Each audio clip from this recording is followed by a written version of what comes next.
Marc Brisset, bonsoir. Bonsoir. Marc, vous êtes le DSI de Courtepaille, une marque que tout le monde connaît bien, un restaurant constitue, je crois, dans ce qu'on appelle la restauration à thème, par rapport aux fast-food qui sont plutôt en dessous, et puis la restauration plus traditionnelle, et puis en les grands chefs, les grands chefs, etc. Alors, pourquoi est-ce qu'une entreprise comme Courtepaille doit aussi réfléchir à sa transformation numérique ? En effet, comme vous le dites, Courtepaille, c'est plus une image de tradition, en fait, et vous dites, en effet, pourquoi s'intéresser à la nouvelle technologie et le numérique. C'est Courtepaille, d'abord, écoute ses clients, en fait.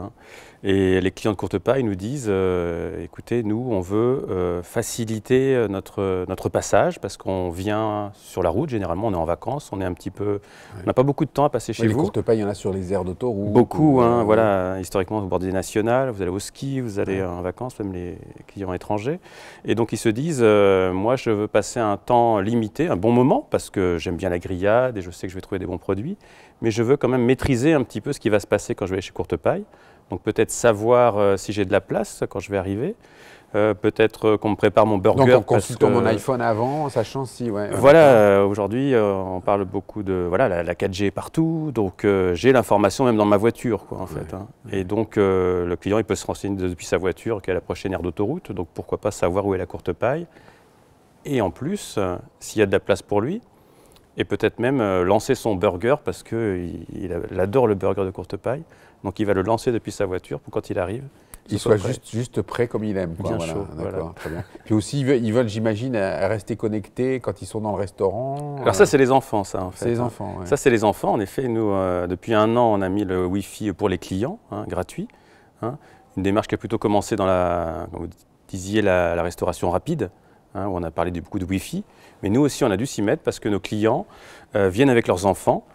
Et on a des retours de clients qui nous disent « Mes enfants, ils ont 14 ans, ils ne peuvent pas se déconnecter de Facebook le temps du repas. » Donc on voit bien l'impact sur le business et les métiers et sur le système d'information dont vous êtes le responsable. Donc en matière le DSI, le système d'information, comment est-ce qu'il a dû évoluer pour s'adapter à tout ça ?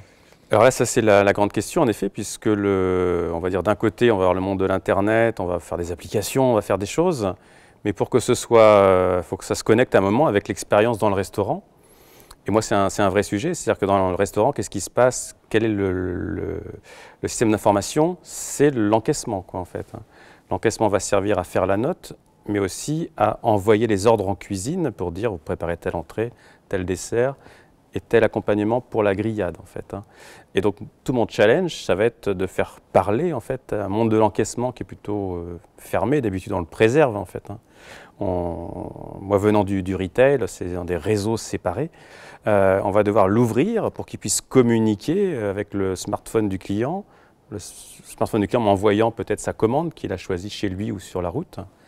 Et peut-être que une fois qu'il a fini son repas, ma caisse va renvoyer vers son smartphone « Voilà la note » et payer votre smartphone. Donc, tout mon sujet, c'est interconnecter ces deux mondes, en fait, qui ne sont pas forcément pas les mêmes règles, en fait. Et alors, du coup, comment est-ce que vous faites? Comment est-ce que vous mettez en place pour pouvoir résoudre ce problème? La solution, ça va être en effet le cloud, en fait, puisqu'il faut...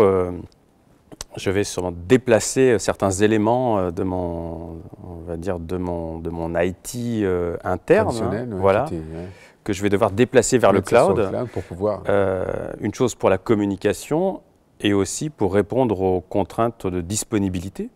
Parce que le client, ça peut peut-être lui prendre un soir à 23 h, il va vouloir réserver sa table du lendemain à midi.